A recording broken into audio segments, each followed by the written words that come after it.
Guys, તો જો આપણે આવી ગયા ઉપર અને આજે પ્રોગ્રામમાં છે દાળ બાટી. તો દાળ બાટી અને ચૂરમું.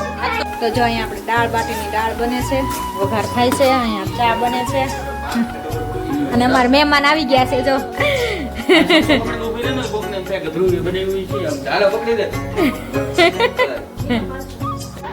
ચાલો મિત્રો, દાળ બાટીનો આપણે લોટ બંધાઈ ગયો છે, તો આપણે બાટી ચાલુ કરી દઈએ બનાવવાનું. જો લોટ બાટી જવામાં ધ્રુવીએ બનાવી છે દાળ ને બાટી હું દાળ ને ધ્રુવી કે ખાલી હાથે દગાડ્યો.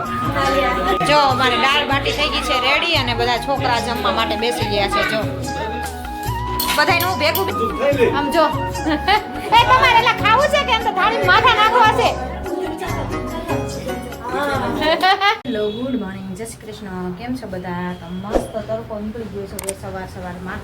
તો આપણે તડકો ખાવા ઘડીક ઊભા રહી ગયા, કેમ કે ઠંડી ફૂલ છે. તો અહીંયા ઉપર અત્યારમાં સવારમાં અમારે ઉગમણો તડકો આવે તો મજા આવે તડકો લેવાની. થોડીક વિટામિન ડી ઈ જે કાંઈ હોય એ મળી જાય. તો અને જો આપણે સાફ સફાઈ આરવાર થઈ જાય અને તડકો પણ લેવાઈ જાય. તો રવેશમાં ઊભા રહી ગયા છીએ ઘડીક. અને અમારે કબૂતર અહીંયા જો લોહી પીવે છે કેવા. આમ જોવો તમે, બધું ચરક દરરોજ સારું કરીને તો દરરોજ સવાર થાય ત્યાં પાછું ભરી મૂકે છે. અને આજ તો મેં અહીંયા જલાદીના બટકા મૂકી દીધા છે, કેમ કે અહીંયા જગ્યા વધે છે ને બારીમાં એટલી ઓટીએસ. તો એમાં બે કબૂતર દરરોજ બેઠા હોય અને આખું આ બધું ભરી મૂકે છે, ઠેઠ દિવાલથી લઈને બધું. તો આજ તો મેં જો લાદીના ગટકા મૂકી દીધા અને અહીંયા પછી બધું પલાળવું પડશે ને પછી ધોવું પડશે. કાંઈ પોતા મારે તો કાંઈ જાય નહીં, કેમ કે સુકાઈ ગયું હોય બધું. એટલે ધોઈશું ને હવે તારે સાફ થશે. અને જોઈ શકો છો તમે સૂરજનારાયણ દાદા મસ્ત એવા આવી ગયા છે અને કૂણો મસ્ત અત્યારમાં તડકો છે. તો અંદર જઈને એટલે ઠંડી લાગે અને બહાર હોય ને એટલે મજા આવે તડકો લેવાની. તો ચાલો, તો જો અહીંયા બીજું બધું તો પતી ગયું છે. હવે કચરા બાકી છે, કચરા વાળી લઈએ પછી જઈએ નીચે. કીર્તન તો હજી સૂતો હતો, આરાધ્યા વહી ગઈ છે સ્કૂલે. જોઈ હવે નીચે જઈએ એટલે કીર્તનભાઈ ઉઠ્યા કે નાસ્તા બાસ્તો બાકી છે. તો ચાલો પહેલાં અહીંયા કામ બધું પતાવી લઈ. A few moments later. તો આપણે જો કામ કરીને ફ્રી થઈ ગયા અને રસોઈ પણ બની ગઈ છે. તો વાગી ગયા છે આજે 10:10 8 ઓછી છે. તો આજે એટલું મોડું થઈ ગયું. આમ તો ટાઈમ જ છે 10 તો વાગે જ છે દરરોજ, પણ રંધાઈ ગયું વારવાર. અને અહીંયા મમ્મી જો દવાનો ડબ્બો લઈને બેઠા છે. હા, દવાનો ડબ્બો લઈને બેઠા છે. અને આ ભાઈને જો અત્યારમાં ડાગલા જોવાના. અને આરાધ્યા તો વહી ગઈ છે સ્કૂલે એટલે શાંતિ. બપોર હમણાં બે ભેગા નથી થતા એટલે નિરાજ છે. પેલા અમે કીધું જાણ લઈને જતા ને ગાતા હોય, હવે મોઢું જમવા દે ને બસ કહીએ અમને પીઠા ભમરીઓ આવે છે એમ ગાતા ગીત. પેલા એવા બધા ગાતા, હવે કોણ ગાય? સોડામાં ટંકોરી વાજીએ ગાંઠિયા કૂટા નડિયા પાટી હાલો આવું એમ કે તો એમ કે ઘડી ગુભાર્યો આવે એવું બધું છે. જો હવારમાં દવાનું કામકાજ ચાલુ છે. અને આપણે જો અહીંયા રસોઈ બને છે, ભાત બને છે, બીજું બધું તો બની ગયું છે. તો અહીંયા આખા રીંગણા બટેટાનું શાક.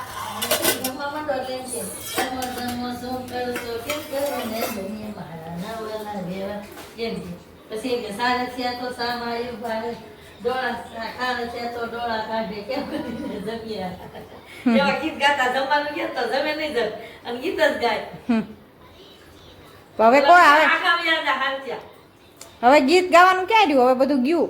ગીત ગાવાનું થાવ વયું ગયું. એમાં કોઈ ગીત જ નથી ગાતું. હવે ખાલી બસ આ વાર લાગે તો એ જચ્યું છે કે વેવાઈના રસોડામાં ગાંઠિયા પીટા લાડવા પીટા હરિયા પાટી. તો જો અત્યારમાં જો ગીત ગવાય છે. અને આપણે ભાત બની મૂક્યા છે ને તો અહીંયા ઊભા છીએ. તો ભાત બની જાય એટલે હાલો આપણે પણ નીચે જઈએ. ચાલો પેન્ટ હરખું કરવાનું કરી નાખીએ આજને આજ, પછી કાલ શર્ટ આવી જાય પાછા. એટલે એવું બધું છે. તો ચાલો તો આપણે જો રસોઈ બનાવીને ફ્રી થઈ ગયા. અને જો હવે આરાધ્યાને તેડવા જવાનો ટાઈમ પણ થઈ ગયો છે અને કીર્તનને સ્કૂલે જવાનો ટાઈમ પણ થઈ ગયો. પણ એ તો જો જમીને સ્કૂલે વયો ગયો. 11:15 થવા આવ્યા છે.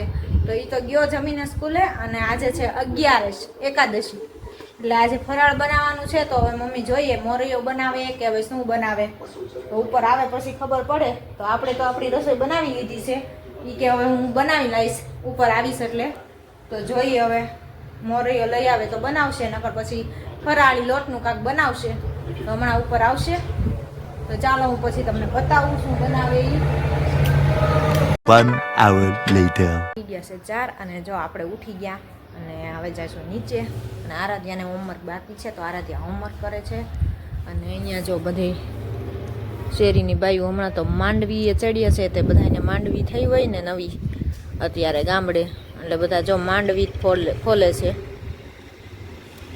હમણાં 2-3 દીથા જોઉં છું ને હું, આખી શેરીમાં માંડવી જ હાલે છે, બધા માંડવી ફોલે છે. અમારે નીચે ફોલાય જ છે શેરીમાં હું, પણ અમારે નીચે માંડવી જ હાલે છે અત્યારે ફોલવામાં.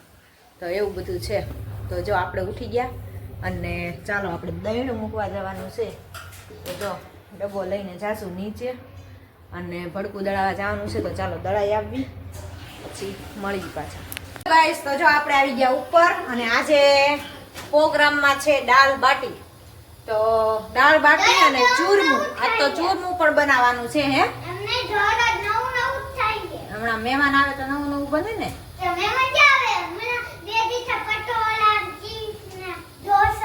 બધા સારું સારું ભાવે તમને બધાને, એટલે હું કરું કા. તો જો અહીંયા મેં બધી મિક્સ દાળ કરીને દાળ બાટીમાં દાળ બાફા મૂકી દીધી છે. અહીંયા પાણી ઉકળે ને આંધણ, પછી આપણે એને બંધ કરશું મીઠું ને થોડીક હળદર નાખીને. હા તું કે કોણ આવે છે? અત્યારે નહીં આવે ત્યારે ઠીક સારું. તો જો અમારા ઘરે આજે મહેમાન આવે છે, તો આપણે દાળ બાટીનો પ્રોગ્રામ કર્યો છે. ઓ ભાઈ, તો દાળ બાટીનો પ્રોગ્રામ છે. તો જો અહીંયા દાળ તો બાફા આપણે મૂકી દીધી છે, કેમ કે શિયાળો છે, ઠંડી ઋતુ, એટલે બાટીને દાળ બાટી ખાવાની બધાને મજા આવે. તો દાળ બાટી અને ચૂરમું બનાવવાનું છે. હું છે પણ આરો હાર ન બોલતી હો તો તને કેટલી વાર ના પાડી. હા ખા હારો હાર. અમારે બ્લોગ ચાલુ કરું એટલે આરાધ્યાનું ગડબડ હારો હાર ચાલુ થઈ જાય. તો એવું છે બધું. તો ચાલો આપણે પેલા દાળ બાફી લઈએ અને પછી બાટીનો લોટ અને ચૂરમાનું ને બધું તૈયાર કરશું. અને ધાણા બાજીને બધું જો ફ્રેશ લીલી ડુંગળીને બધું લઈ આવ્યા છીએ આપણે. તો એ બધું સુધારીને કટિંગ કરી રાખીએ આપણે, અને પછી વઘાર કરવાનો જ રહે, દાળ બફાઈ જાય ને એટલે. તો ચાલો પહેલાં કરી લઈએ. ચાલો તો અહીંયા આપણે જો મુઠિયા તળાઈ છે ચૂરમું બનાવવા માટે. તો જો આપણે અહીંયા વાળીને રેડી કરી લીધા છે અને અહીંયા જે તેલ મૂકી દીધું છે ને આપણે હવે ધીમા તાએ તળીશું, એટલે અંદર કાચા ન રહે અને મસ્ત વ્યવસ્થિત ચડી જાય. અંદર કાચા રહે ને ઓલું ધીમા તાએ તળીને ઓલા ફૂલ તાએ તળી તો ઉપર બળી જાય અને અંદર કાચા રહે. એટલે ધીમે ગેસે તળીને એટલે મસ્ત જે શેર બફાઈ જાય. અને આપણી દાળ પણ બફાઈને રેડી થઈ ગઈ છે. તો ચાલો વઘાર મારશું, પણ હજી આવ્યા નથી કારખાનેથી. તો હવે જોઈએ આપણે આ તો બનાવી લઈએ, પછી જો આવશે તો એ વઘાર કરશે, કા મારે કરવાનો વારો આવશે. તો જોઈ કોણ રસોઈ બનાવે છે. આજ તો અડધું પડધું તો મારે જ બનાવવાનું છે, બાકી બાટીનો લોટ નહીં આવીને બાંધશે. તો જો આપણે પૂરી પાપડ પણ અહીંયા તળીને રાખી દીધા છે. તો એવું બધું છે. તો ચાલો આવી જાવ ચૂરમું, દાળ બાટી ને બધા જમવા માટે. A few moments later. તો જો અહીંયા આપણે દાળ બાટીની દાળ બને છે, વઘાર થાય છે, અહીંયા ચા બને છે અને અમારા મહેમાન આવી ગયા છે જો. અને એને જો ઓલું પીસવા બેહાર દીધા છે. આજ પૂરી રેસીપી ચૂરમું બધું બનાવવું છે ને, એટલે જો મિક્સરમાં કાઢે છે. આપણે મુઠિયા તળી નાખ્યા છે અને હવે મિક્સરમાં કાઢે પછી આપણે બનાવીએ. કઈ વાંધો નહીં. તો ચાલો દાળનો વઘાર થાય છે. હા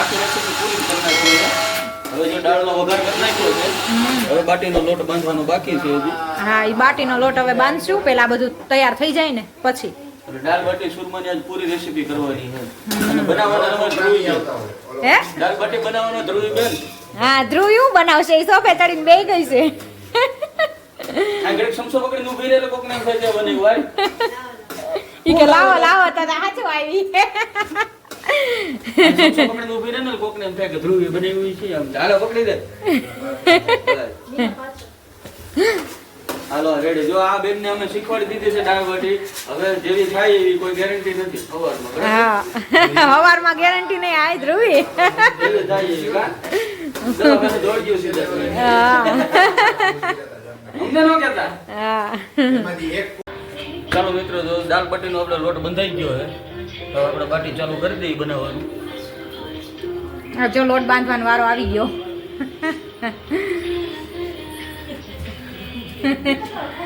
હા હો તમારે ધ્યાન રાખજો તો જો આવી રીતે મસ્ત ગોળ ગોળ નાની બાટી બનાવવાની છે લાવો કાચોટા બદલે હાલો આપી દઉં કાથરોટ તો ચાલો આપણે દાળ પણ જો અહીંયા મસ્ત ગરમા ગરમ થઈ ગઈ છે રેડી કોને કોને મોઢામાં પાણી આવે છે ચૂરમું તે જો રેડી થઈ ગયું છે હવે એક બાટી જ બાકી છે ચાલો તો આવી જાઓ માં ધ્રુવીએ બનાવી છે દાળ ને બાટી હું દાળ હે ધ્રુવી કે ખાલી હાથે દડાડ્યો ખાલી હાથે કોઈ ગેરંટી નહીં કા ગેરંટી નહીં હવારમાં હું થાય કેવાનું નહીં કોઈ ડોક્ટર ભાઈ જો અમારી દાળ બાટી થઈ ગઈ છે રેડી અને બધા છોકરા જમવા માટે બેસી ગયા છે જો બધાને હું ભેગું બેહવાનું છે હે છાઈસ અમારે આને પેલા છાઈસ જો હે જો હજી ખાધું નહીં હોય તો આ બધું તૈયાર જ છે જો અહીંયા કાઢેલું જ છે કરી દેજો દાળ બાટી ચૂરમું તો ચાલો આવી જાઓ બધા જમવા માટે નાની ડીશ લઈને આ બાટી થઈ ગઈ છે રેડી હે નાની ડીશ લઈને બધું હાલો દઈ દો આમ જો એ તમારે એલા ખાવું છે કે અંદર થાળી માથા નાખવા છે ઈ તો કહું થાળીમાં માથું નાખવું કે ખાવું છે હાલો હવે ફટાફટ જમવા મળો બધા હાલો વાતો કર્યા વગર